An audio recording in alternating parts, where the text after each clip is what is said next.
waiting for the music to tune up. And Billy, do you have your video on? We're waiting for the music to tune up.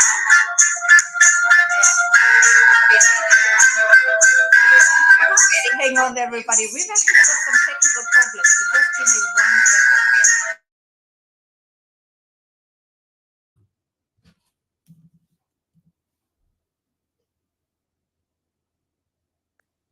And there we go. Thank you, everybody, for tuning in. That was a first. We are here to talk about generative AI. I hope that wasn't AI that was trying to punish us. Thank you, everybody, for tuning in. That was a first.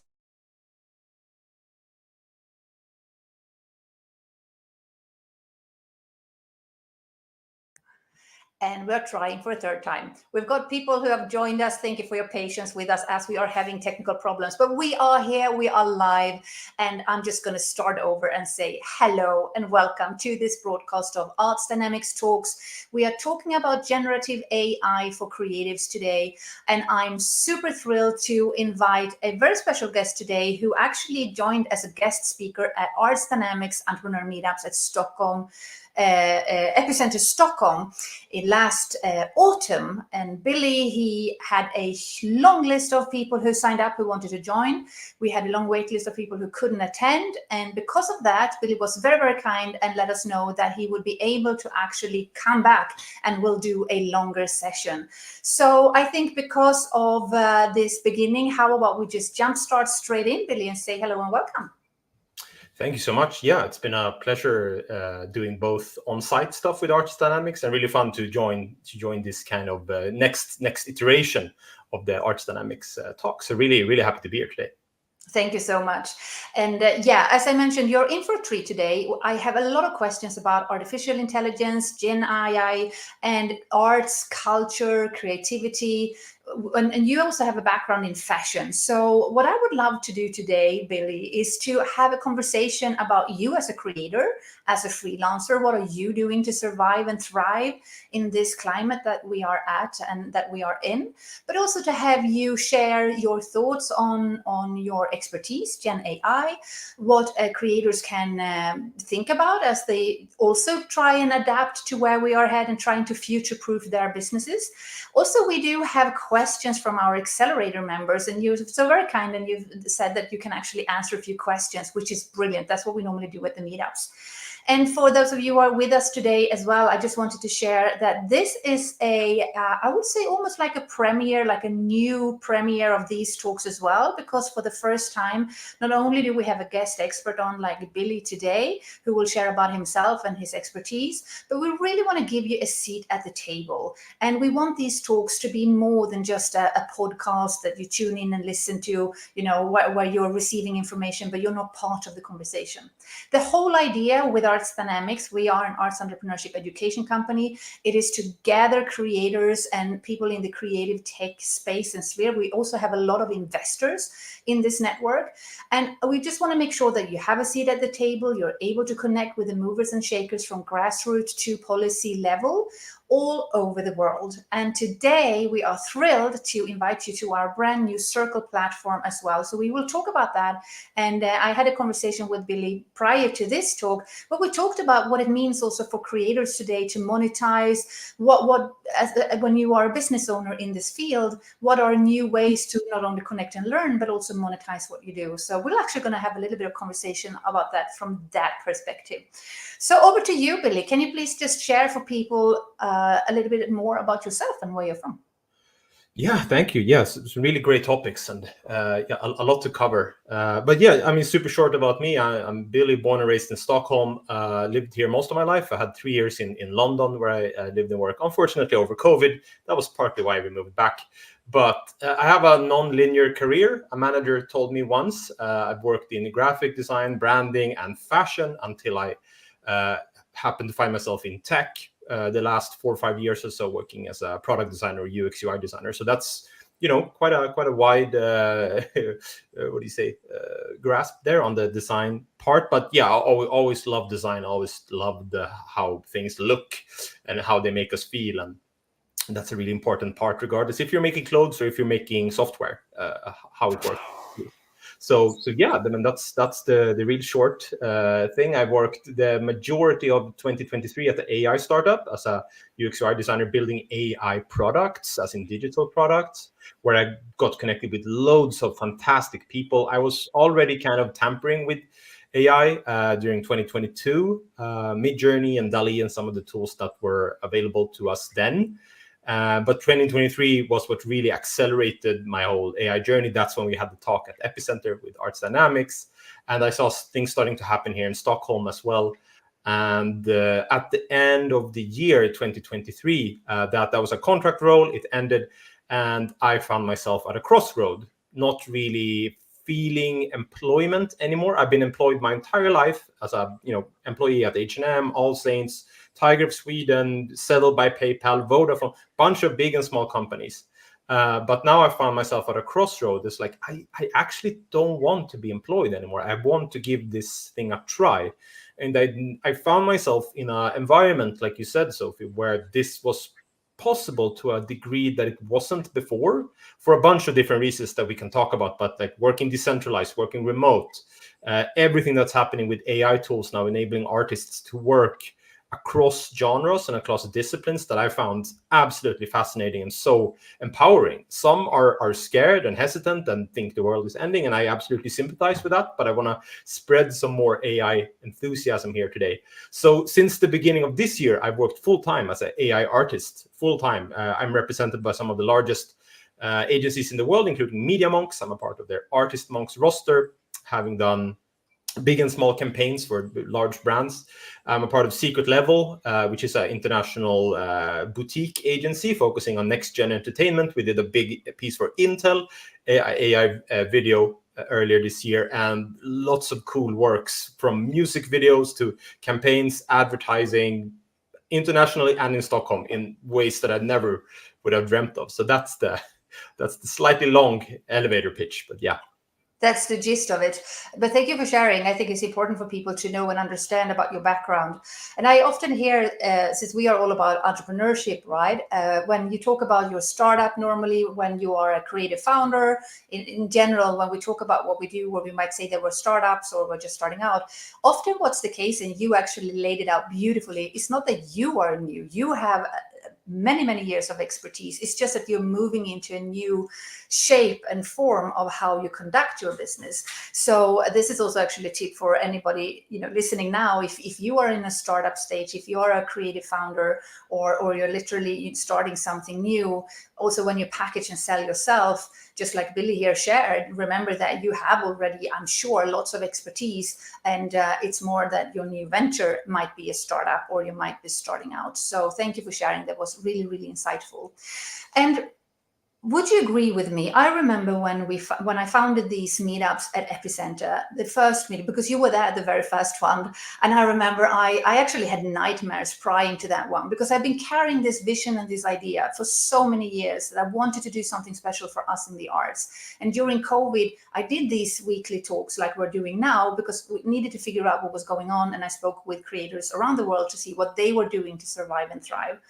And I remember I was so scared. I felt there was so much on the line putting together these meetups, because I had no clue what to expect. Normally, when I work in the arts, I kind of know what to expect. But the minute you start to bring tech and digitization into the equation, something happens. But that particular meetup, even though it was a little bit scary to do it, it was amazing. The air was vibrant. There was this chemistry and energy in the room that I've never felt before. And then you came on, and it's just been going up and up ever since. What is with your background and your expertise, do you also see that there is a shift or maturity in embracing new technology, or has this been a part of your life longer than maybe it has of mine? Well, that's a lot in there. I mean, new technology, I think it's always, a mix of people being really curious, maybe like you and me, although technology can be frustrating sometimes when it doesn't do what we want. But there's always people who prefer the old way, or they're more hesitant. And there's always this push and pull, right? Talking specifically about AI tools, this kind of what do you say, puts this tendency on overdrive, on superdrive, because so many, there's a lot of people in my kind of AI world, in my community, who are so curious, they're so hungry, doing amazing things like using VR glasses and sculpting generatively in VR, and just like coming up with these crazy workflows and making people into dancing plants and whatnot, these amazing things. And then you have people on the other side who say, hey, we're not sure about this. Is this ethical? This is going to put us out of a job. We might need universal basic income, going really, really far in the other end. So for sure, it's I don't want to say polarizing, but there's different views on this for sure, and which can be an interesting discussion. But I do see a huge amount of curiosity and creativity kind of exploding in the most fabulous way I've ever seen in my career. All over the internet. So. Yeah, I agree. The conversations are different. I feel as if there is a shift. And for our listeners and people who watch, please let us know in the comment if you agree with this. Because I see that the past year or so, there has been this big uptick in conversations, in maybe an openness to discuss these things. But also, as you said, a lot of fear surrounding AI, and especially when it comes to copyright, especially when it comes to the role of art and the creator and humankind, and it's interesting to hear. So what would you say? Let's begin, because we have a lot to unpack within our hour, and I want to make sure that we cover it all. So number one is you as a creative freelancer and business owner yourself. What are you doing? How are you positioning yourself right now? Obviously, you are in a very hot and trendy area of expertise. It's an area that people want to know more about, and not maybe people do know so much about. How are you finding ways to position yourself, and how have you set up your own freelance career in this? Yeah, great question, and that will take me just a little bit to unpack. But for starters, I was really lucky that I could do the switch from employment to freelancing full time, because I already had a company entity set up.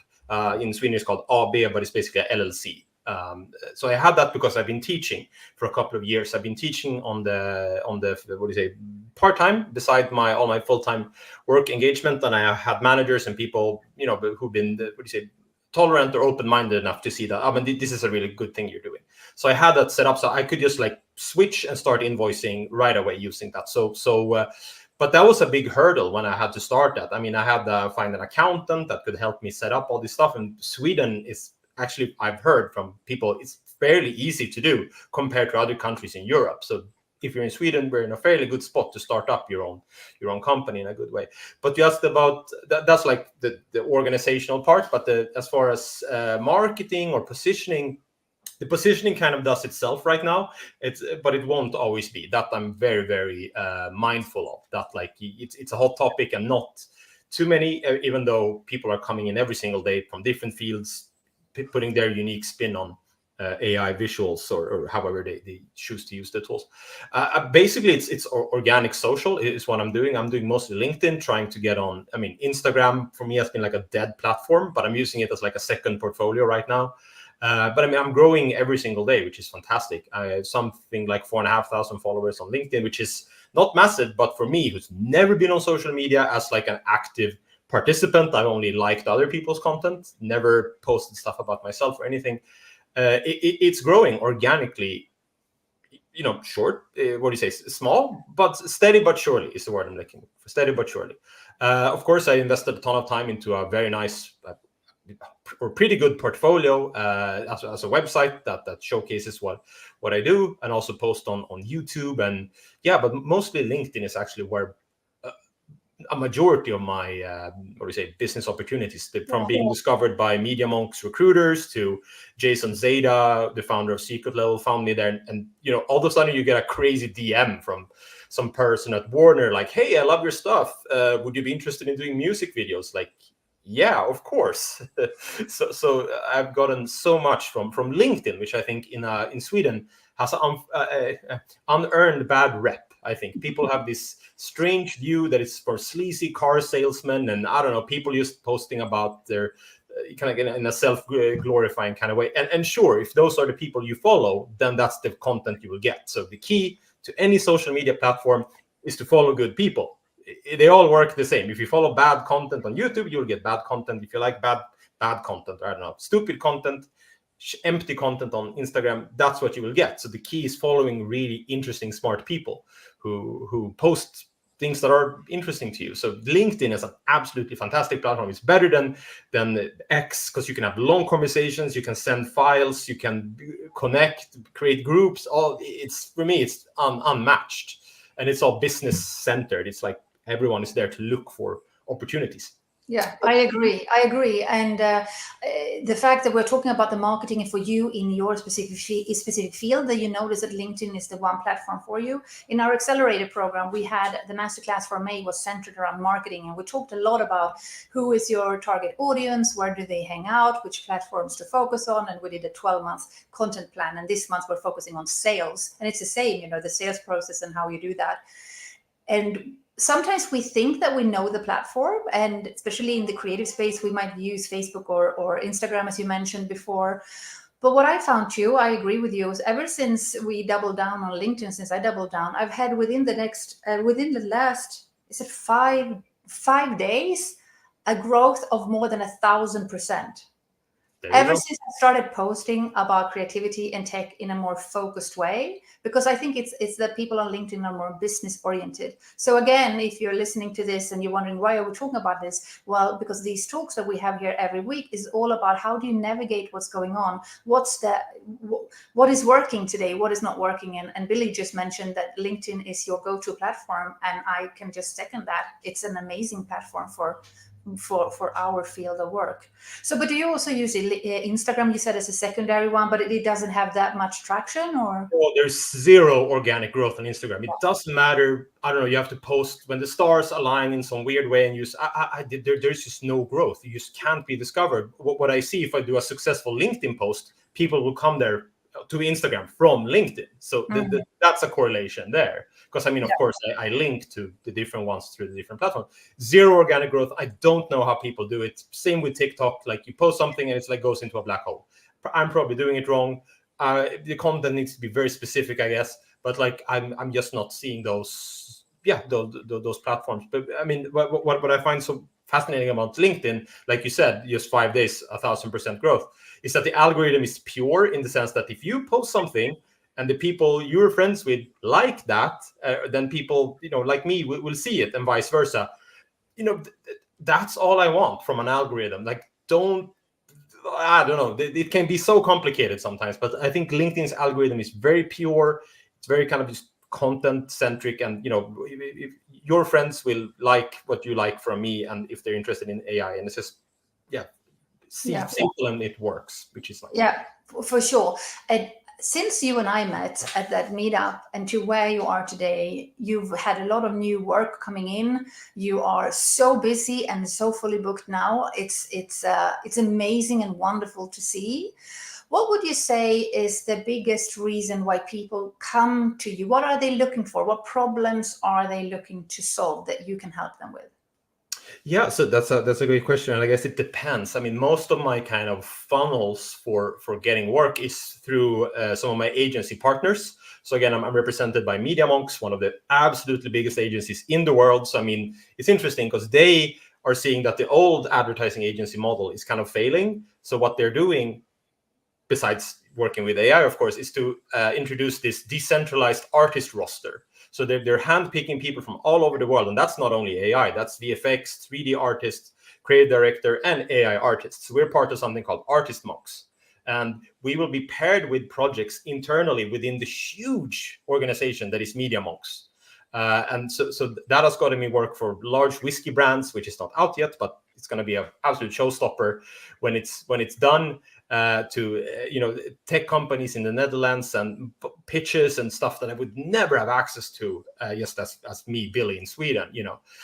Same with Secret Level. VA and Zeta very connected in the States with some top agencies and top huge tech companies, entertainment, all kinds of fantastic clients. So that's the advantage of having agencies doing the kind of outreach for you. I know YouTubers and other people work the same way. There you have YouTube agencies, and so this is a classic model, right? So if you were an illustrator, as a handwriting illustrator or drawer, against Bauer or different agencies here in Sweden will find you work. So, but this is like that plus the internet plus decentralized and remote. So I'm working with people in the US and yeah, it's a really, really fascinating thing. Then I get also all the one-off people, business owners, marketing people that find me. Then it's worth mentioning I'm also educating still. I have Sweden's as far as I know, most in-depth course in visual AI at Berg's School of Communication here in Stockholm, the probably leading design and communication school in the Nordics. And in 2 days, we go really, really deep in AI video, image and video. And there's it's starting to come in a lot of leads from that as well. Former students who are, head of social media somewhere or head of PR somewhere. So it's all about this for me also exposing myself, and I'm very fortunate to be able to do that, to be teaching there, and that's also given a lot of connections, and it keeps growing all the time.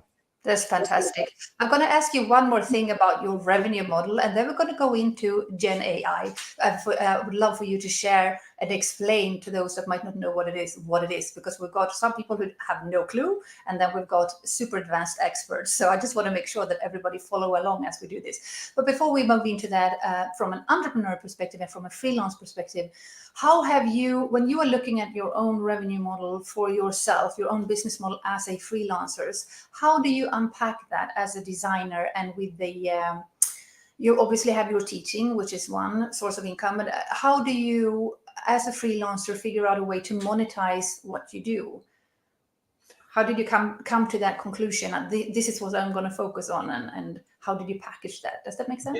Yeah, absolutely. I don't think I have a perfect kind of it. I'm kind of building this plane as I'm flying it very, very much. I mean, I when I got discovered, but like put into Artist Monks and Secret Level earlier this year, this has literally never happened before. I mean, working as an AI artist, this is completely new. Just like maybe in 1990 when Photoshop was released, you were a graphic artist. That literally didn't exist, or digital graphic artist. That didn't exist.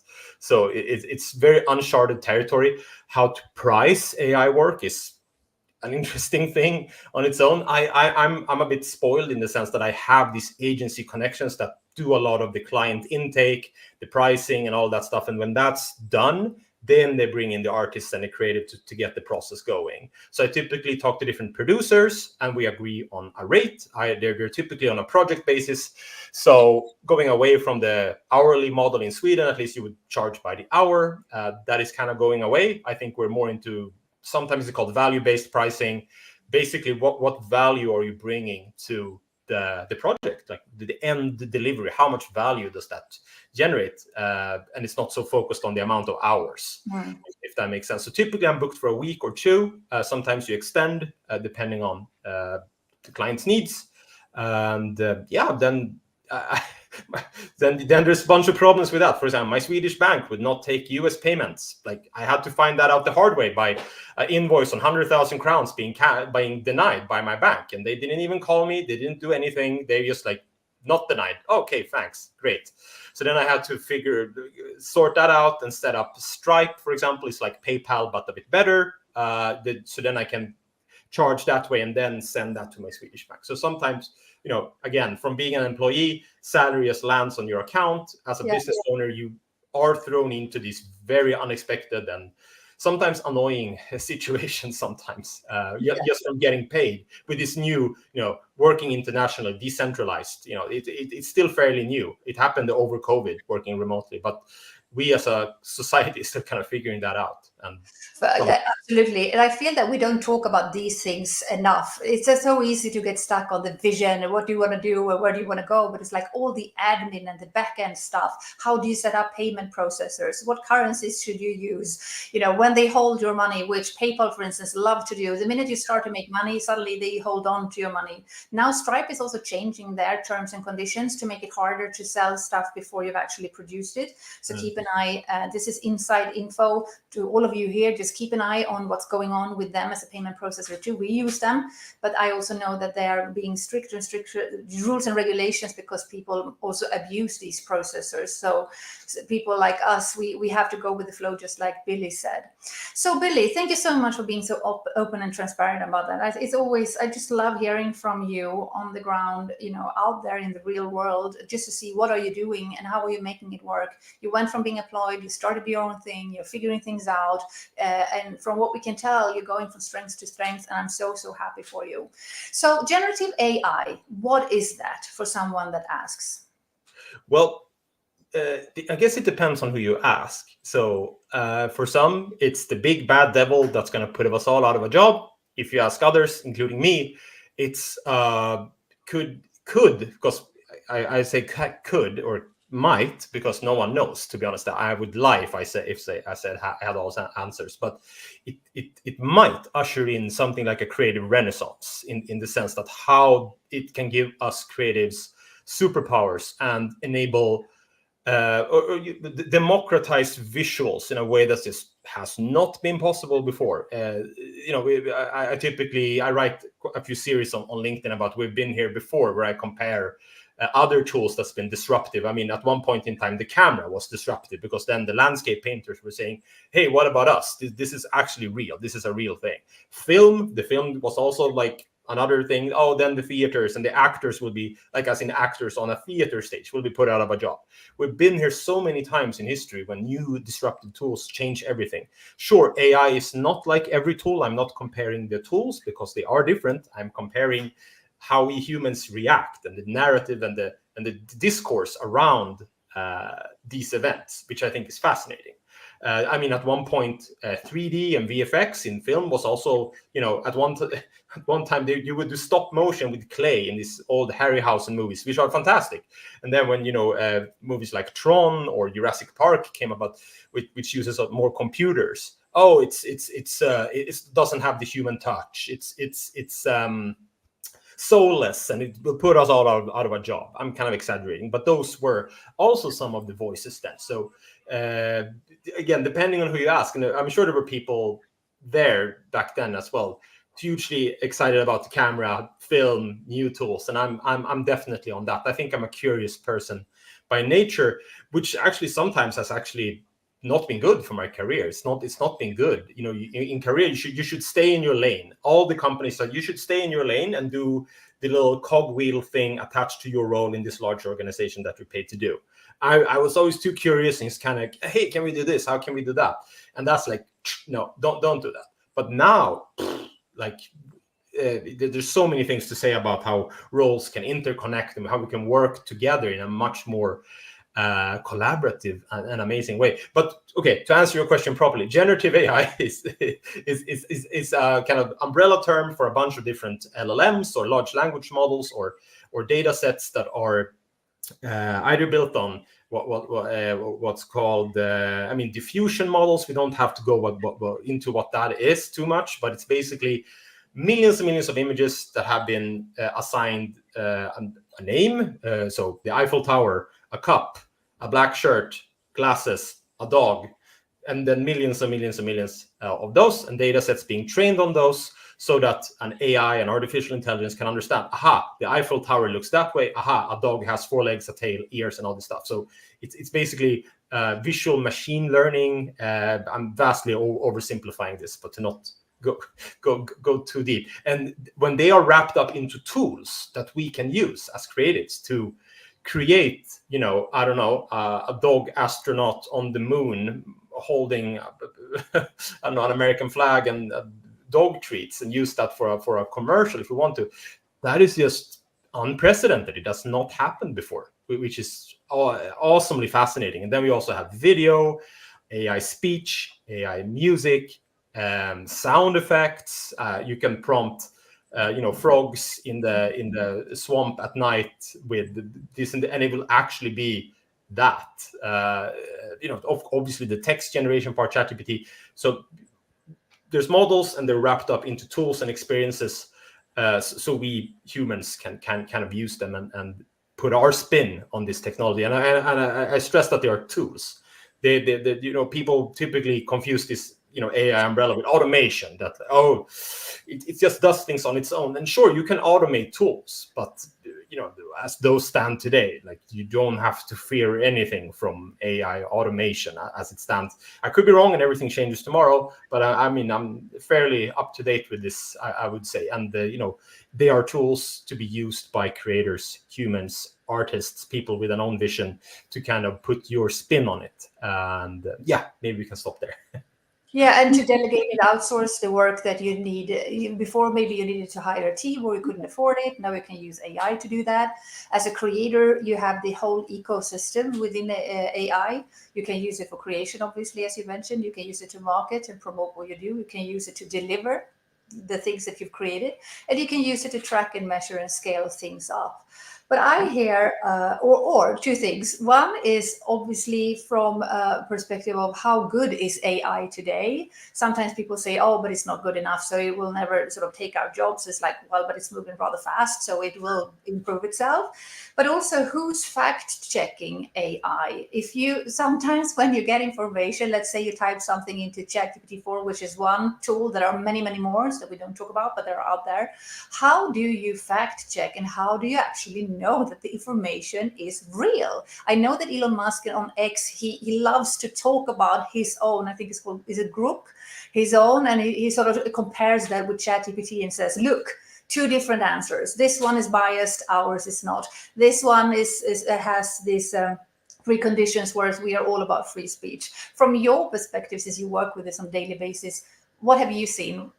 Do you have any reflections on that? Yeah, of course. That's, I mean, I focus mostly on the visual part, but where there's also absolute need to fact check, or with a magnifying glass, look at everything you're making. Even though the models have become so much better than only from last year, you get an occasional weird finger something. So when I teach this, I stress responsible prompting, or like, we as designers and creative always have the last say, and we need to scrutinize our images that we are making. And that can happen in many ways. I mean, it can also be being aware of the biases that are still in these models when it comes to demographic and different parts. And be just like, you have all the power to prompt these made up people. Make sure you use that in a nice, responsible way.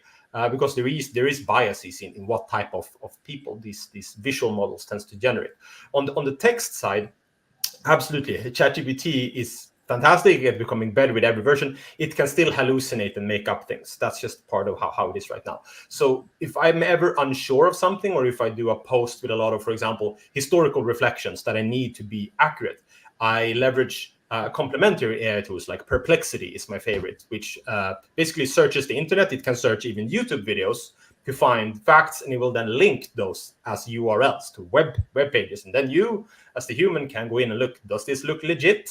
And then you can, of course, take that and look at traditional Google search, and however you'd find information in the old world before prompting. But yeah, for low level tasks like I don't know, even math, I typically I ask ChatGPT for all these like very, very low level things, or when was Cleopatra born? That is just, I would typically just go to it's just faster and then if it sounds weird, or if I would write it, use it to some kind of social media post or something, I would double fact check it with Perplexity or just a classic Wikipedia or Google search. Great. And we have a lot of photographers in this network, and from all the different artistic expressions that we see within music arts, performing arts, visual arts, all of that, photographers, from what I can tell, are amongst the ones that are the most concerned and worried about their craft. And I would love to hear if you have any advice, if you can bring any words of hope. How can you, as a photographer today, both a photographer or a film photographer, but how do you deal with what's going on? How can you survive in this landscape when, for instance, stock photos today can be used, using AI? How do you stand out? What should you do? What would be your advice?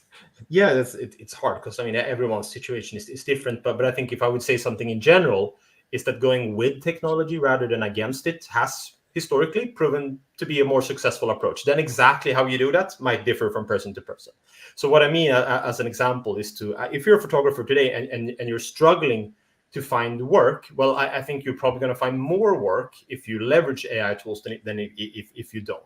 And I think we might need to be more, what do you say, comfortable as a society that maybe not every picture needs to be taken by a human hand, so to say. A human will have prompted that picture, but stock images are awful. They're boring, generic, and kind of awful if you think about them today. And the opportunity that AI tools specifically applied to that use case is to just beautify and make them more human, better images for use to websites, presentations, whatever you want.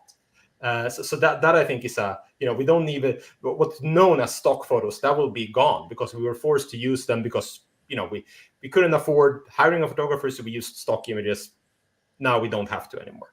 So, but as a photographer, you also have a lot of advantages to people who don't know photography, because the good news for you is that the AI models, or a lot of them at least, understand natural language, and they are trained on photographic imagery, so you can include things like camera lenses, lighting references, the different compositional shots like medium shot, wide angle, shallow depth of field, all these photographic terms to create more compelling images that are better images, because you have a photographic language and a photographic terminology. And this is something I also teach at Bergs, how people can adopt terminology from a filmmaker, from photographers, to bring that into the images they make. Because you typically say shit in, shit out. If you give it a really shitty prompt, something pretty generic will come out. If you give it something with a lot of detail or thought or artistic creative value, something much better will come out. Last thing on the photographer, because I absolutely sympathize with, and I would probably feel the same. It's also a fact, as it is right here, right now, that in the same way that landscape painting didn't go away when photography came, it just changed. It became more of a artistic expression. You wouldn't be able to work for, I don't know, Stockholm City, to paint Stockholm City, and that painting would be used, I don't know, every time in the newspaper, because at one time landscape painting was like, here's an accurate depiction of Stockholm made by a painter. Now, back then they had photography challenging that.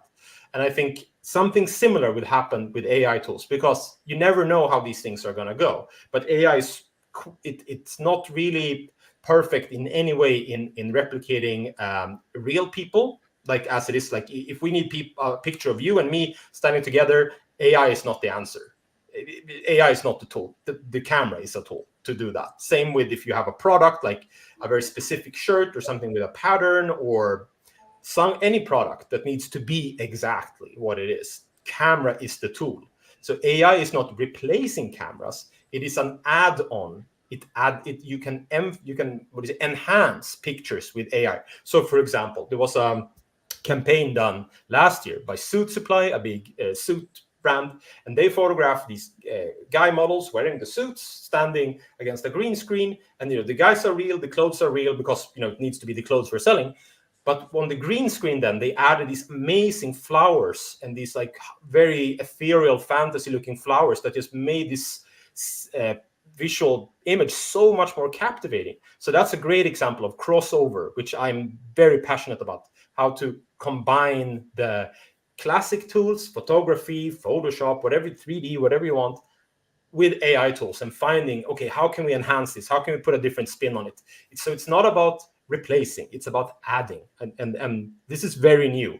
No one knows exactly, but I'm just mentioning that as one example. I've done many more examples of that also in video. It's a fascinating thing what's happening with virtual sets and how that will enable indie filmmakers and how to take video and music video and commercial video to a whole different creative arena, which is Yeah. And I know AI in film, there is this, as always when new things enter the arena, and AI is a total game changer. And as the minute you mentioned the word AI, everybody wakes up. It's the word of the year, if not the century even. And I have had conversations on these talks previously with creators or leaders in this field who are using AI, let's say in film productions and so. But they're also meeting a lot of resistance from the industry because they are, adapting to new business models. They are creating in new ways, and that is also threatening to many people. And I'm thinking about the photographers, and thank you so much for sharing that. And for our friends who are listening today, I think the advice that you gave, because they have an expertise, right? They know which cameras to use, which lenses, all these things that we don't, and the art direction of it all. That's your expertise. And for many who might rely on stock photo or these income streams from before, yeah, maybe there has to be an openness to maybe figure something else out, but hopefully we'll be able to figuring out together as a community here. That's why we're here, right? So you are sharing here, maybe there's someone on this call today who might have a solution or might have done something that could be helpful to someone else. And if you do have that, please share with each other. That's also why today we are opening up Circle as a platform, Arts Dynamics Circle, so that we can continue having these conversations between our weekly talks like today. We want to hear from you. We want to hear from everybody in this community. What are you doing? Based on what Billy just said today, or previous guests, or guests the coming weeks, what is your biggest takeaway? Is there anything there that you are using already, or is there anything we haven't talked about that you feel that we should cover in these talks? I'm just saying, please join us also after this conversation today and hop over to Circle. I really love to continue to have that. It's like a dance. And Sevi says, thank you a lot for the talk. Really enjoyed really being so inspiring and answering the totally on point questions. Thank you so much. So appreciate you. But this with AI is exciting. And you said the prompting is really important. And I guess what we're talking about as well is strategy versus tactics. It is very easy to get stuck with the tools, what tools to use, but I'm going to ask you about that too. But also from a strategy point of view, where you are, where you're going, and how does AI fit into that? So I'm going to ask you for advice regarding strategy for people, but also if you wouldn't mind sharing some of your favorite AI tools that people could use to create and market themselves. So let's start with the strategy part. Yeah, absolutely. And it's so big, right? So it's hard to say something super specific. So I'm going to be generic again. But I mean, something that's happening, I think, as far as I understand social media, is that we're going away from the super fake, super sponsored kind of content that people are tired of. Sure, we're seeing collaborations and all that still, but the kind of big players I hear talking about social media and to promote yourself is to be really personal. And that's super difficult. I'm still figuring that out. But I have a style and type of projects that I like to do, and people seem to like them, and I can just play to those strengths. And I found formats that kind of work with my written pieces versus my visual content on LinkedIn. Both generate quite good amount of impressions or what do you say, ROI, so to say. So yeah, being really super personal and just figuring that out. And if you're young, maybe you don't know, well, you need to go through the process just like everyone else, which is a part of is being human, discovering who you are and what you love and what your strengths are. And I think a community like Arts Dynamics on Circle, or if you join us, IRL in Stockholm, is a fantastic way to connect with people and find that out, because you do find out who you are by also hanging out with other creatives, but also just by doing, AI design, visual design. It's not a theoretical. Sure, there's a theoretical math part of it, but anything that has to do with creativity, art direction, photography, it's a craft. It's an applied skill that you do. So the key, I think, is also just keep doing stuff, keep doing projects, even if they don't turn out well. Well, don't post them. Just post the things you like, or post how it went wrong and what you learned from it. I mean, yeah. It could And be to remember, I guess, as well, that there are a lot of artists that have no clue how to incorporate AI. And we have a lot of AI experts in this community, including you, who can share tips and tricks on how to do that. But what comes to my mind, Billy, is, doesn't it also have to do with identity as an artist, as a creator? If you are used to creating in your own way, you are in total control. And now AI comes, and I often hear like, it's just a tool. I read a post just the other day where someone at a very big organization basically said, Oh, heck, I'm just going to say it. It was Meta. It was Meta. And I'm saying it. And so if Meta hears this and want to reach out and have a conversation, I would love to have that, because I question this statement. There, I said it. I'm putting myself out there. What they said was, we create AI, we decide, we are the ones who have all the control, and we would never do anything if it was harmful, because AI is just a tool. And there's no point regulating AI because it's way too early. And for me, even now, I get chills when I hear that, because I feel that we should have regulated yesterday, that we should have put practices in place yesterday, so that, of course, right now we are the ones that are doing all the input and it's doing all the training. But there is this big debate, with singularity, with it becoming sentient. Or the day when that comes, when machines are smarter than us, it will be really hard for us to compete with them on their terms. So what I'm thinking, Billy, and I'd just love to have a conversation about that from a strategy point of view, from an artist heart and soul point of view, when we start to use AI as part of what we do, what does it mean for us as creators as well? And because you have to maybe let go of a certain kind of identity to embrace this new one. And I know it's a big question. And for you who are listening, I'd love to hear your feedback on this as well. Again, this is a roundtable conversation. Feel free to add your 5 cents to it. But over to you, Billy. Do you see what I'm saying here? I get nervous when I hear that. It makes me want to pull all my information away from these kinds of platforms to have that. Yeah, I mean, I hear you, Sophie. That's a huge. We're kind of AI. We're lumping up text, video, everything in one. So it's hard to be specific, because I think that's also kind of important now, because you typically get into debates on the internet. People say AI, and it's this huge umbrella term, and no one can really. It's like saying computers. Like, what do you mean? Like, there's a million of them, and then do a million different things. So it all depends. Without getting, I think the regulatory discussion is super interesting. From what I think, how we stand right now, there's not a sure, and I'm not an expert at that. I just have my kind of layman's opinion. But I think a problem we have in Europe is that we over-regulate. We regulate ourselves away from relevancy overall in some areas. And that's why all the innovation is happening in the US. We kind of don't have any European. The only one is kind of Stability AI in London, who's behind Stable Diffusion. They're doing absolutely fantastic things. They're leaders in the open source community. But I think that's a risk that we do if we go down the super regulatory path.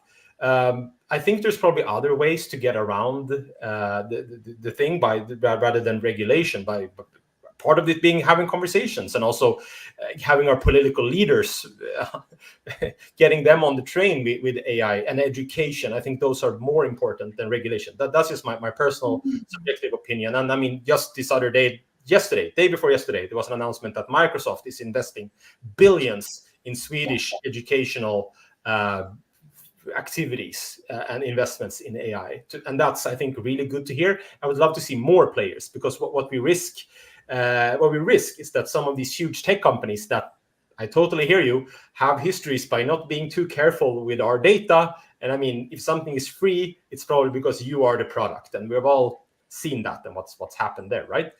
And to avoid that, I think we need a more dynamic landscape between AI tools, where there's competition and not just these sole gigantic monolithic companies that own everything, because that is still a risk. I mean, OpenAI is really before everyone else, and you have Google and Meta and everyone in the mix, right? But as long as there's many in the mix, I'm happy. I think that's good. Yeah, that's a good takeaway. As you said, if there are many in the mix and not just a monopoly, it is, because it's not just one AI. Obviously, we talk about it as if it is one AI, but it's not. It's not one internet. It's not one computer. It's all of these things, and you very beautifully highlight that. Sorry, did you want to add anything to that? Yeah, no, so I was about to launch into the second part of your question that I forgot. Do you want to remind me? What was the second part? Yeah, we were also going to talk about, so thank you for playing along with me. And Simran has written, actually, it's quite true that when a time comes when AI surpasses human abilities. Yeah, I've heard about a human renaissance too. So I'm thinking, guys, because we want to explore, the artistic side, the creative side, the tech, AI side. And obviously, we want to bring hope to the world. And now we've talked a little bit about the things that scare people about AI, and you've played along, and we've discussed a little bit about the rules and regulations. But obviously, there are so many fantastic things as well that AI opens up for, and it enables artists and creators to really express themselves in a way that they have never done before. I'm going to give you all here a secret. It's not released yet. It's not out in the open. We're also a startup, even though I worked in the industry for 27 years myself. But we too are using AI very much for our learning platform. And these talks that you are hearing now, there's a lot of information from people like Billy who are experts in what they do. So we have our own AI bot. Chad, we're going to name him. Maybe you can help us find a name for that AI assistant that we have who's going to help you. You can go in and you can ask questions about these talks, even this conversation today. You can ask this virtual assistant of ours who will join our team as an assistant, and they will pull information from all these different talks and give you the answer. So stay tuned for that. And for those of you who are in Circle, you will be the first to receive an invitation to that one. So I'm really pumped about that. So that is a technical solution to the strategic question that I had. So Billy, for anybody here who feel like, yeah, creativity, generative AI, I want to learn more, what do? I saw a musical theater, a film musical on LinkedIn yesterday. Someone released using generative AI. What tools can people use? What are your favorite tools for beginners or media or someone who's even actually advanced? Yeah, a great question. And that's Jan Wilhelms. I was on a podcast with him earlier also. He's a fantastic creator, the one who did the musical. He's a really cool guy from the Netherlands. Yeah. It all depends on what you want to do, of course. But let's say if you want to do something visual, or of course, text. If you want to create a screenplay with the help of ChatGPT, it's right there. You just need to go in and talk to it like a human. And I think that's one thing. A majority of the tools now understand natural language, so you don't need prompt engineering in the sense that people tend to kind of overcomplicate things. They tend to, I'm a little bit against roles like synthographer or prompt engineer, prompt specialist. If you don't call yourself that, fantastic. I'm just I think it's a little bit pretentious, and I think we're moving away from that, as every model overall tends to understand natural language. And what that means is that you can simply speak to it like a human. When I'm out teaching, I typically say, like, you paint with words. So how we can do this in a tool like Midjourney, who's my kind of bread and butter AI tool that I use. So it's that's a visual AI tool. It lives in Discord, which is like a chat interface that takes a little bit getting used to, but it can create a fantastic amount of visual styles, from drawn, cartoon, anime to fully photorealistic film-looking images. And with Midjourney, you can simply paint with words. So I would say something like a cinematic wide shot scene of a blue Cadillac driving in the desert. In the back seat, there is a girl wearing a scarf, having white big glasses. She looks like Greta Garbo. In the front, a bald man with a small dog is seen driving. It's at sunset with the beautiful light coming in through the clouds, blah, blah, blah, blah, blah, blah, blah. And something like that will come out in the other end. And that's what's so fantastic, that there's a new appreciation for the written word and how you communicate via text with AI tools, even if they're visual, because that's part of the interface of how you communicate with the tool. And the more rich, the more creatively rich the prompt is, which is essentially just your instructions to the AI. That's the prompt. It's not more complicated than that. Something more fantastic will come out. Yeah. I tend to use kind of everything because this is my job, so it's always about being on to the next thing. But I mean, if you're a complete beginner and you just want to start with one tool, definitely do Midjourney. You can sign up for the cheapest subscription, which is $10 a month, I believe. You can cancel it if you don't like it. There's tons of instructions on YouTube how you set up Discord and Midjourney. It takes like 5 minutes. It's not that complicated. I mean, YouTube, again, fantastic learning platform. Everything is free. Downside, quality is mixed, but again, you don't have to pay for any of it. You can just like go in at it and explore. If you want to do a more of a classroom-based setting, there's the Bergs course I teach. If you're in Sweden, it's booked till October, so nothing I can offer right away. But I would find also people online, again, like follow great creators like Jan, who did the musical on LinkedIn. Follow me, follow other people, a variety of them in what you're interested in. There's literally architects, dancers, illustrators, filmmakers, who all have a career before AI that are now using AI to create fantastic things. And you can follow them and see their experiments and everything they're doing every single day and be inspired, because no one kind of owns this, which is both weird but also beautiful in a way that I think like everyone is very sharing. And it reminds me of early internet, early kind of late 90s, 2000s, where you would just nerd out on topics. Like, if I would find someone in the other part of Sweden that liked the same band, it's like, wow, you also like this band, amazing. And then we would nerd out on that. Now social media is so much like UGC and sponsored content and all this stuff, but the AI sphere is very pure. It's just people kind of connecting, wanting to do these nerdy things where, oh, I made this ballet dancer into a flower. Look how cool. And it's this amazing video of a girl as a flower dancing. So that would be my advice. Midjourney, and find free stuff online to just experiment. Yeah. And also Canva for those who might not be into graphic design. And for graphic designers, please don't gasp too much. I know that. But they just released, right? They have just coming out. Yes.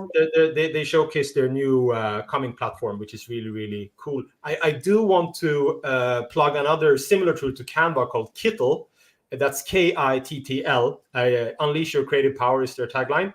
They have a freemium. It's something like Canva but on steroids. You can create logos, t-shirt designs, so much things. Like it's a Swiss Army knife of AI stuff. That's really, really low barrier to entry. It's much less complicated than Midjourney, so it's a little restricted with what you can do. I mean, Midjourney, you have like lots of control and you can basically create almost anything, but it needs a little bit of setup. You need to pay for it. Kittle you can try totally for free as well. So Kittl. Yeah, thank you. It's great to have these tactical hacks and tips of advice that you share with us. Thank you so much. We also have another here from Tom Lind's studio in Sweden. He says, don't forget Adobe's Firefly, the only completely ethical alternative, I think she says. Yeah, they are taking some huge leaps lately with Firefly, which is really, really cool. I really look forward to see. It's been lacking in visual output for a while, but it's becoming much better. So that's really, really good. And it's only trained on Adobe stock assets as the data set. So that's fantastic. And obviously with AI, there are many other ways. We are talking about generative AI today for creators, and you can also use it for social media marketing. I remember when Meet Edgar came out many years ago, social media scheduling tools, and they started to create posts for you and you could just enter the URL. Now that is like ancient days. They are so advanced now, these tools. But these platforms are great to both to help you come up with ideas for content creation. They help you come up with posts even, and when to post and how to manage your contacts. It's pretty amazing. I think this is exciting. I really, really do. We are going to try a little bit, a slightly different thing today from before. So I'm excited about that. And we're going to stay on for a few extra minutes. So thank you so much for doing that, Billy, to answer a few questions from inside the community. We've had a few comments here already today. Thank you to all of you who've been so engaged. I love the fact that we're able to have this conversation. That is exactly what it should be. So I have 3 questions for you from members on Circle. Sorry, everybody. I know that we're plugging Circle over and over, but it's just that I'm so excited about having our own online platform. And I've been thinking about this from a business model as well. Should we all be paid? But I'm like, no, I actually do want to have a free space where we can at least connect and continue from all these different platforms. And then, of course, if there are things that you want our help with, we'll be happy to support. But that's not the whole point. This point is just to get to know each other. We want to know you. So, Billy, are you ready for the rapid fire questions? Yeah, bring them on. Bring them on. Rapid fire premieres today. Question number 1 from Anders Forslund, a Swedish composer in Estonia. Anders says, when will AI be able to render live video in real time using audio as input? We already have programs such as Max, MSP, and Jitter to create live video, but it's not AI. Yeah, I've actually seen some pretty fascinating experiments with Touch Designer, where they've incorporated, I believe, Stable Diffusion to react to audio in different ways in real time. Obviously, there's like a little bit of latency, but it's come really, really far from what I last saw. Then so the real time thing is tricky still, but not a perfect solution. But that's the best I've seen so far on Touch Designer. Then there are absolutely mind-blowing examples happening in the Stable Diffusion open source community with Comfy UI, where people are, having animated flowers react to the beat of a song, and that's you have to render that, so it's not happening in real time, but it just puts the landscape for, I don't know, like live visuals, music videos in a very, very cool and interesting kind of spot. So that's something I've seen. Really that's great, thank you. So for composers, we've got many composers, many songwriters in this community. Is there anything else, since this was a music question as well, any other advice or advice that you could give them? Yeah, I mean, it all depends on what you want to do, but I mean, we can, you can add visuals, like I said, if you want to talk to an AI artist, you could find out ways to just take your kind of live performance to a completely different way with very, very low budgets. I mean, you don't need like a whole host of competencies to create something like a live visual show behind you, if you want to incorporate that or make some immersive, I don't know, experience like on a museum with your music, and then have visuals around. So I mean, I'm a visual artist, so I tend to think in that way, right? You have really crazy AI audio tools. For example, 11 Labs have the sound effects. I'm sure they will do something with music, but I mean, if you need sound effects for your track, could be anything atmospherical. I don't know, could be anything. Then you have crazy AI music. What do you say? Models like Udio, for example, is by far the most impressive thing I've seen. It can create anything from techno to heavy metal, and it will have, verse, chorus, refrain, verse, chorus, bridge, all the classic kind of songwriting things. It will adhere to lyrics. So you could basically write me a heavy metal song about the fantastic community of Arts Dynamics. This is the lyrics, and you make some lyrics about Arts Dynamics, and that will actually come out. If you want to use that in some creative way, it's not perfect. It's not like broadcast ready. But if you're a creative person, if you want to tinker around with this to put pieces of it or to pre-visualize a track, I don't know, test what would this sound like in an 80s retro wave, or what would this sound like as a symphony, or what would this sound like heavy metal. You now have the opportunity to try that and make that. So excellent. Yeah. Brilliant, thank you so much. And we will also reach out to you so you can help name our new team member, our AI team member that will join us within the next few days or weeks to help us to help you search through our videos. So we'll get back to you on that as well. So second question, rapid fire. This is from Linda Pierre, she's creating immersive games and experiences in Fortnite, also a founder of Tomlin Studio. So Linda asks another question. We've seen Gen AI models for generating text, images, video, and audio in different kind. I'm more interested in 3D, such as ready-to-use 3D assets, but also textures and materials. Have you tried any of the services out there that does that? And do you have any thoughts and or suggestions which are any good, if any?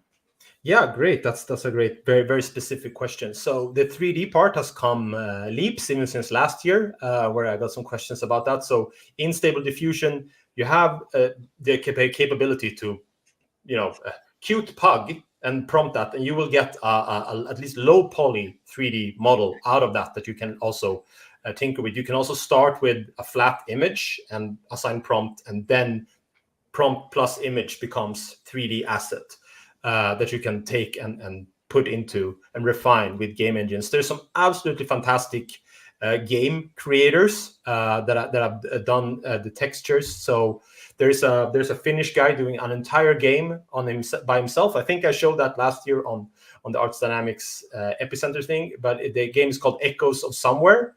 Indie developer from Finland. He's doing textures in Midjourney and Adobe Photoshop, generative fill, that is later assigning in Blender to get the kind of 3D model as in rooms and aspects. But it's basically matte painting with AI and then using that in a really clever way. So it all depends. If you want to do textures for, I don't know, skin or fabrics, well, you can actually do that in Midjourney as well, and then put it into different upscalers to get something super crisp. And then, in the very special way that game engines work, you can wrap that around 3D models and stuff. My sister works at a game company. She's a character artist. They're tinkering with AI, but so a lot of fascinating stuff is happening on the AI front. But to be up with the latest, I would follow some of the very, very good game AI creators that unfortunately escapes me right now, their names, but there's people doing exactly what you're asking about on LinkedIn. So again, LinkedIn is the place to be. That's fantastic. I'm going to ask you one final rapid fire, but I just wanted to show you this. And it's this wonderful comment. It's stated, says, thanks, Sophie and Billy, a fantastic talk. I'll send this to Irish creators. Daily Irish for David from IMVA, Irish Museum of Virtual Art. I just want to say thank you so much for doing that and for being here with us today. I love it when we're able to engage like this. This is what I think why I'm so excited about today's talks, Billy, is we have had wonderful talks so far. I have to say the guests have just been so generous, and people who've joined have also given their feedback and asked questions. And when we have our meetups, we've had meetups in Stockholm, we've had meetups in Gothenburg, we have had a meetup in Athens, and someone there stepped up and said he wanted to help us continue to host meetups in Athens. So we actually are planning our second meetup in Athens. We're also planning meetups in Berlin and in London, with more cities to come.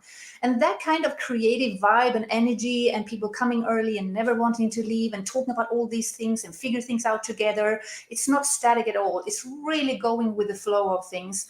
To be able to replicate that now online, because we might not be in Stockholm or in Athens or in Berlin or in London, but we can always hop on live like today, and we can be on this new platform that we have.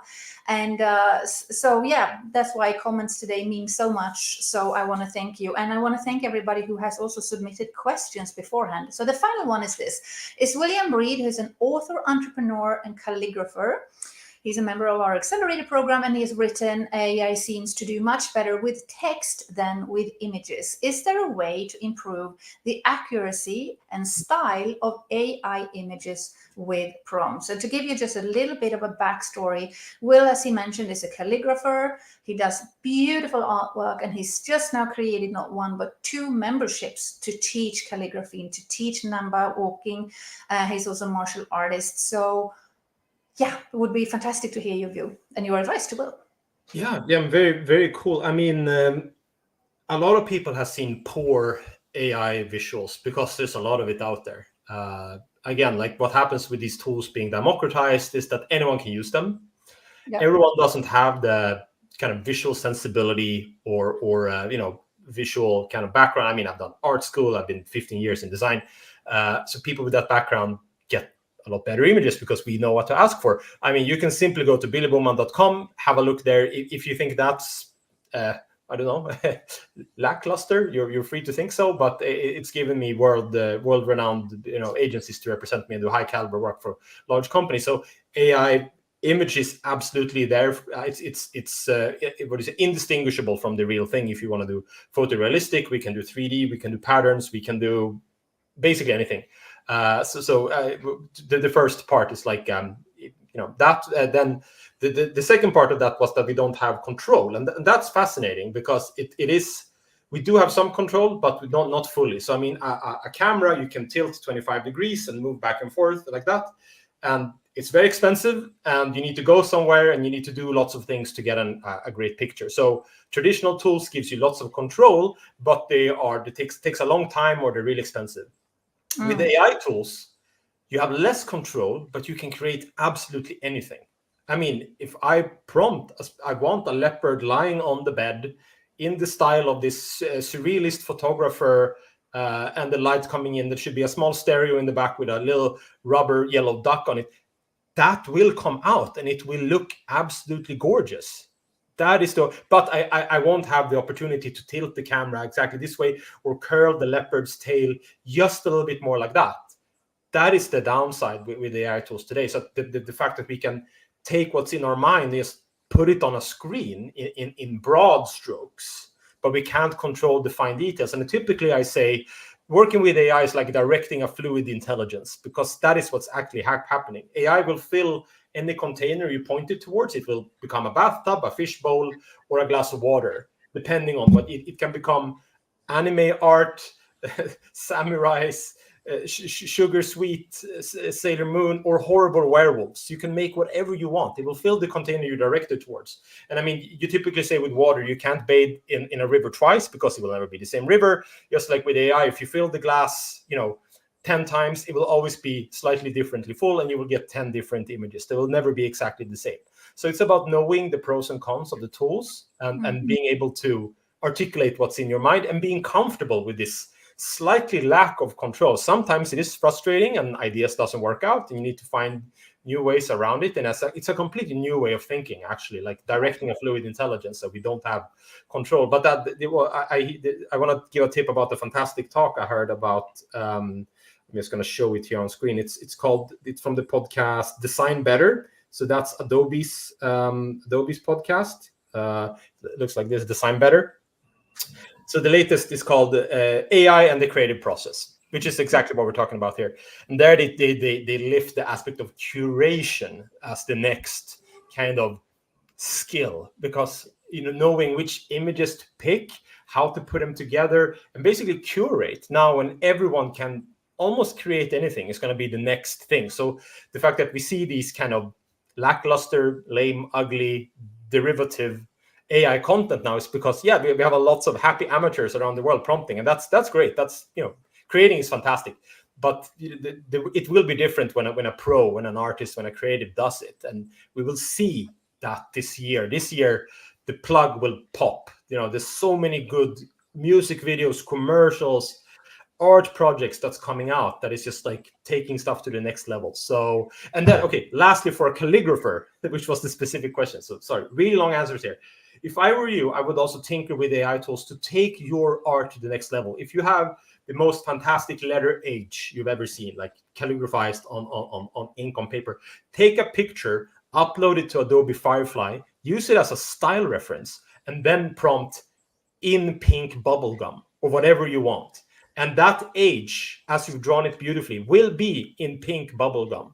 Or just, you can put an ink texture on it that just looks like it's flowing and living in a completely new way. So again, crossover, finding a way for you as a creative, how traditional tools, in your case, calligraphy, pen on paper, how you can plug that into AI tools and just take it and create something you would never thought you could even make. And who knows what you're going to do with that. I can tell you, it's all up to you, but there's a million and two ways to just take it to the next level.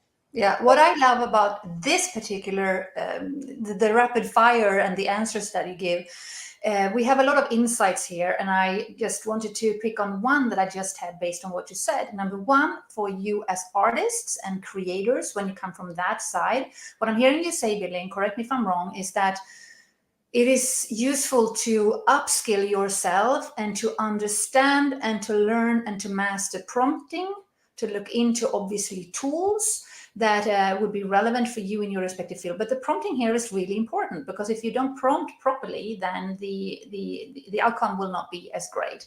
And that there are many people out there who are experts on the other end who might be able to do that. So for you who are on the tech side, and I know we have many, and as I mentioned, our growth now is just going through the roof. It's fantastic, but it tells me that we are onto something pretty exciting here. For those of you who understand tech, and just like Billy, you speak the language of AI, you speak the language of the tech side, please help all creators with the prompts. Tell them what tools to use. Tell them how to create great images, how to create the copy, what traps to avoid. And I have seen on LinkedIn several tech artists like yourself with your expertise, who basically, I saw a post just the other day, someone that gave a prompt or how to prompt ChatGPT-4 in this case. And I think even you actually will, in Japan, who just asked the final question, took action on that and then submitted the outcome of that, which was like mind-blowing. So both ends, creators, make sure you upskill and learn and take on board what Billy is saying, and techies, teach us. We want to learn. We want to know how to do this. And don't be afraid to speak, because I know on both ends, the techies need the artist and the artist needs the techies. And some of you want to build createch startups, so you might need investors. and they will be more inclined to support you if you're clear about who you serve, what your mission is, and how you can make life better for many other people. So I'm going to throw in one final thingy, and then we're going to move into the wrapping up of this talk. I have posted a link here. I can just share it here. This is the Circle platform. Feel free to join our free community there. No strings attached. You can try it out. We're literally starting out, so you are the very first to join, and this platform will grow. So that's why we're also doing it for free now. Come in, join the conversation, help us grow this together. We are community driven. We take our cues from you. Let us know what you want to see in there, and we'll figure it out. Right? And you can always ask questions ahead of these talks because we will always announce them in there. Billy is in there, so you can tag him. And I'm sure, knowing you, Billy, that you would probably jump in and help people if they ask. And who knows, we might even do an AI course here inside our academy eventually. That would be fantastic. So that's that. And I had just one more question. It was Simran who asked, and Billy, if you wouldn't mind just answering this, me where I can find genuine relevant data sets for AI projects. Well, that's a handful. So I mean, the data set is, millions of images. So either you can scrape your own, which, you can find out how to do that on the internet. I mean, otherwise it's Civit AI. So that's civit.ai. That's the main open source where you can download models, where you can access data sets within the Stable Diffusion platform. So that's specific kind of AI that you need a lot of native setup, a very powerful computer to run. Midjourney and a lot of the other ones are trained on something called Lion 5B, a data set I actually believe you can access if you're building some AI tech of your own. So I mean, that's a very advanced effort that goes, actually I haven't build them in that regard. So that's kind of as deep as I can go in there. Well, thank you so much for just jumping in and answering these very tactical and granular questions. I love that we're able to do that. So wrapping it up, and Simran says thank you so much, and I agree. Thank you so much for being so generous with your expertise and your time, and we're even staying longer. I had this when you were talking, Billy. I thought, I just suddenly saw how we were doing this like 24/7 live stream, and we just kept on going and talking, and people coming in and out and just talking about these things. Who knows? We might do that one day, or a one-day conference. If you feel that would be of interest, people listening, let us know. Who knows? We might do a marathon. Yeah, I mean, I've done live streams like prompt alongs where you share your screen and you take questions as they come, and you kind of do the thing and you see some of the concepts we talked about here. And I think that can be quite valuable. And Yeah. I guess we can kind of end on that before we wrap up. That I'm also very much in the. I mean, I teach in a classroom, but I want to teach in a much bigger aspect. So I'm actually working on a little community thing on my own for creative AI specifically, because a lot of this knowledge is buried in Reddit forums, in obscure forums, in Discord servers, and I've done this for almost 2 years now in different capacity, and it's taken me to my career to places I would never imagine, which is still surreal. And if I can bring that to more people, that's something I want to do. So I'm working on something called Creative AI, which will be a little community of its own. Maybe we can include the link in the show notes or something like that, where people can sign up to the newsletter. And I hope to see you there. I really aim to launch it this year sometime. That was just that. If you want to learn that and many other kind of communities, because I think community is the way to go. Online courses is so 2021. Like we need communities where we can ask questions, follow-ups, do live streams, one-on-ones, meetings, and have these more informed discussions. Like you said, it's not linear. It's not one way. It's a dialogue that goes two ways. And I think that's the power of the community. And we will definitely include the links in the show notes. And normally when I have these talks, we always end with me asking, what do you see for yourself in the future, and in future trends that you're picking up? So very quickly, where do you see yourself in the future? And you already mentioned a trend that you're noticing, the more community-driven and community-led progress. But let's just quickly begin with the future trends. We've already covered a lot today within this hour-ish. Is there anything else, a prediction you have, a future trend that you see that we should be aware of? It might not even be AI. It could be anything that you pick up. From your perspective, it's like, actually, we need to pay attention to this wave that's coming. Yeah, wow, that's a huge. There's so much going on in the world, good and bad, so it's really hard to say. But I mean, if we just focus on AI, I think we talked about the models of today here, and they are great, but they are the worst that the models are ever going to be. This is the first generation, of Mid-Journey and the tools, and the stuff that's around the corner. Well, we're in for a ride. The things we're seeing from OpenAI, Sora, Google, and their world-building AI video tool that is almost indistinguishable from the real thing, even if it's photorealistic or 3D or whatever you want to do. Google entered the game with their equivalent of VO. Looks highly impressive, and how if you're mind blown by what we can do today with just images and text, the video and the world building is just like you can. I still haven't picked up my jaw from the floor when OpenAI announced Sora earlier this year. I still haven't recovered. Most people haven't. There's a tiny amount of artists and filmmakers who are using it and doing fantastic little projects. You can, if you Google OpenAI Sora, you can see the short movie by Shy Kids called Airhead, other really, really funny short movies, and how this is going to transform filmmaking, music, Hollywood, entertainment, you name it. It's disruptive, and I'm excited by disruption, because I think the movie industry and a lot of has been in a bit of a rut. It's only the same stories told over and over again, the same franchises, the same that I loved as a kid. But I think we're ready for something new, really ready for something new, and new stories from people who would never have their chance to tell their story otherwise, who might have, they could be the most fantastic filmmaker, but the barrier to entry is so high, both in terms of who you need to know, but also in terms of expensive equipment. It takes millions to create even a standard film. So that, I think, for me, is just one of the few highly fascinating things that we're going to see, maybe not this year, but the next year. So just be ready for that this wave is growing exponentially. If you're impressed with what we're doing today, well, just wait until around the corner. Yeah, wow. And what you focus on grows. And what we talked about at the beginning, which was a very welcome conversation to have about social media, what platforms to use, where to go and look for content and for information. And you gave the advice to follow high quality people. So maybe even today, as a call to action after today, we have a call to action and a call to connection.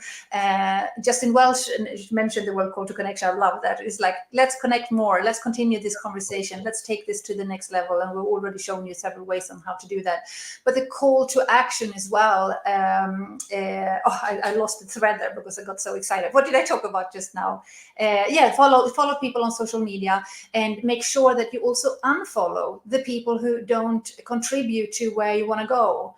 I think that's important. It's not that you don't maybe like them or per se, but it could be that either you don't, but it could also actually be that you have people in your surrounding, in your network, on your social media platforms that tend to complain, or they don't add value, or they are there to take and not to give. And you want to surround yourself with givers. You want to surround yourself with people like Billy and other guests that we have here on this talk show and on our own different platforms. Surround yourself with people who give and who know what they're talking about. And if you go to a platform like LinkedIn, for instance, you can search and you can find them, and you can look into the quality of content of the posts that they have, how people interact. And often they have newsletters that you can sign up to. There's so much great content from great experts out there. So that was a big key takeaway. Billy, is there someone you feel that we should invite to this to Arts Dynamics Talks? Who should we invite as a guest? Wow, yeah. I told myself that I would think about this question, but we had so much fun that I forgot. Yeah. So I just need to kind of who is someone who would be a great guest? Who would could be anyone. Yeah, there's so many. Of course, I'm kind of surrounded by people doing somewhat similar things to me. But there's,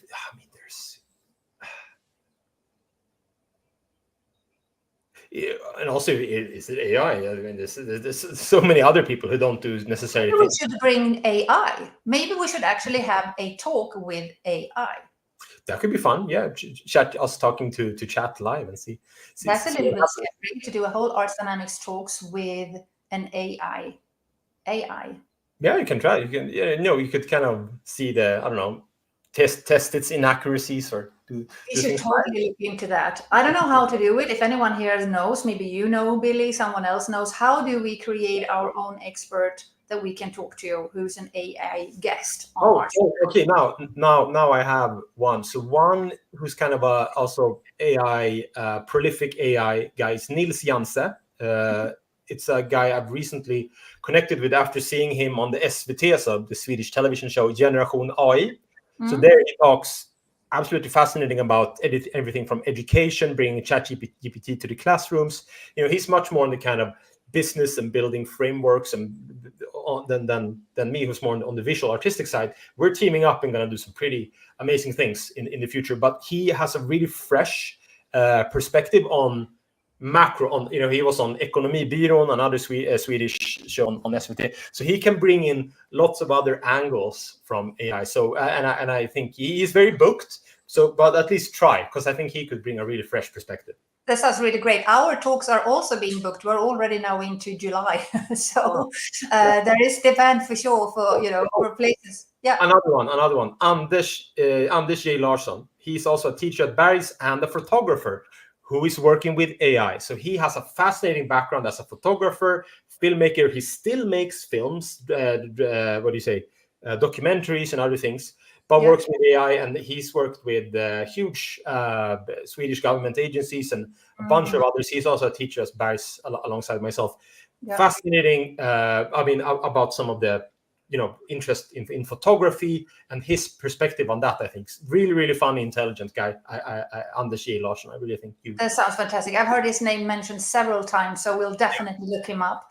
Thank you for that. And someone is talking about. There's a comment here. Someone talking about digital and digital humans would be great.